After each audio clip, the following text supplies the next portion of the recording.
Remue ménage. Remue ménage.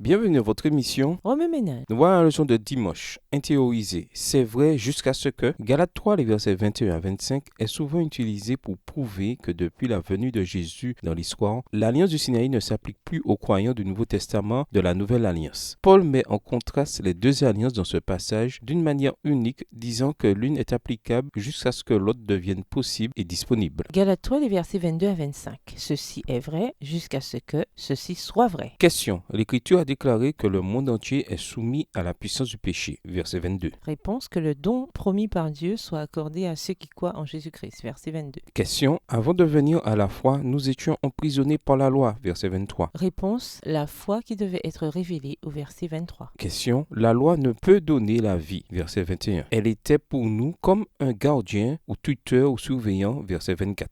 Réponse, nous sommes justifiés par la foi. Verset 24. Question. Nous dépendions de ce gardien ou tuteur ou surveillant. Verset 25. Réponse, la foi étant venue, nous ne sommes plus sous la garde de ce tuteur. Au verset 25. La plupart des interprètes enseignent que les caractérisations des questions s'appliquent à l'alliance du Sinaï et celles des réponses à la nouvelle alliance historique. Ainsi, depuis que Jésus est entré dans l'histoire et a institué la nouvelle alliance, les croyants ne sont plus sous l'alliance du Sinaï que Galates 3, les versets 22 à 25, qualifient de surveillants ou de pédagogues, version du second. En outre, si les croyants étaient sous le système juridique du Sinaï, ils auraient été gardés prisonniers, enfermés sous la garde de la loi, version du second. Gardés sous la loi, nouvelle Bible second. Prisonniers sous la garde de la loi, version second 21. Emprisonnés par la foi et sous sa surveillance, version Semeur. Enfermés sous la surveillance de la loi, version Colombe. Gardés en captivité sous la loi, version Tob, etc. Jusqu'à ce que la nouvelle alliance soit disponible. Notez maintenant les caractéristiques de la nouvelle alliance, les réponses que nous avons données précédemment, qui n'apparaissent même pas une seule fois dans la liste de l'ancienne alliance, qui constitue les questions que nous avons posées tout à l'heure. Don promis, mentionné une fois dans Galates 3, le verset 22, déclaré juste une fois au verset 24, Jésus-Christ et Christ mentionné deux fois au verset 22 et 24, et la foi mentionnée 4 fois au verset 22, 23, 24 et 25. Si les questions représentent l'ancienne alliance historique Sinaï et les réponses la nouvelle alliance historique après la venue de Jésus dans l'histoire, alors les termes dont promis, déclarés juste, Jésus-Christ et foi étaient absents de l'alliance du Sinaï et n'étaient pas disponibles ou possibles avant la venue de Jésus dans l'histoire. Si cependant les questions représentent une expérience de l'ancienne alliance et les réponses une expérience de la nouvelle alliance, alors tous les êtres humains depuis la chute d'Adam ont été prisonniers, enfermés, en détention, en garde, en captivité, en prison, sous la loi laquelle servait de surveillant jusqu'à ce qu'ils puissent accepter l'appel de l'Évangile et être convertis, justifiés par la foi en Jésus-Christ, quelle que soit l'époque historique dans laquelle ils ont vécu. Notez les observations supplémentaires suivantes. Premièrement, l'alliance du Sinaï n'a pas annulé la promesse de la semence messianique devant venir par la lignée d'Abraham. Elle a plutôt protégé, Galates 3, versets 16 à 18. De plus, les 4 nouvelles promesses de l'alliance ont été explicitement données pour la première fois dans l'alliance du Sinaï, voir la leçon 3. Ainsi, la promesse est venue avant que Jésus arrive dans l'histoire. Deuxièmement, le croyant de l'Ancien Testament qui avait confiance en Yahvé, il le servait avec confiance en Jésus-Christ préincarné et le servait. Hébreux 11 et versets 24 à 26. Troisièmement, la déclaration de Paul, la loi n'a rien à voir avec la foi, grec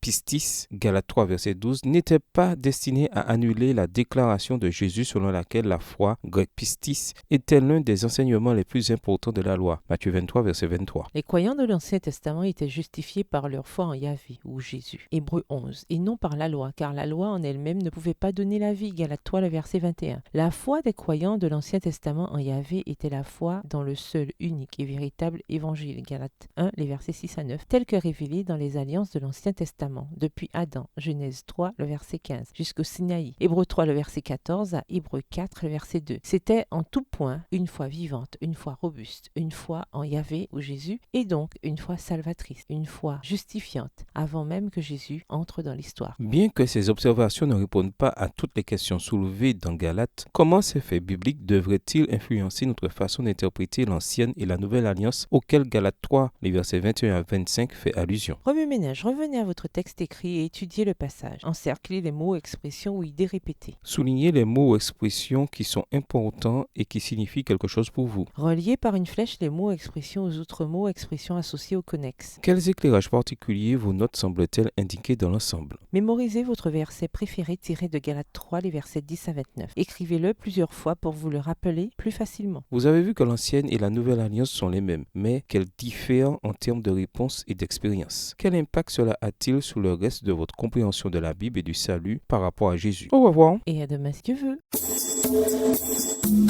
Remue ménage. Remue ménage.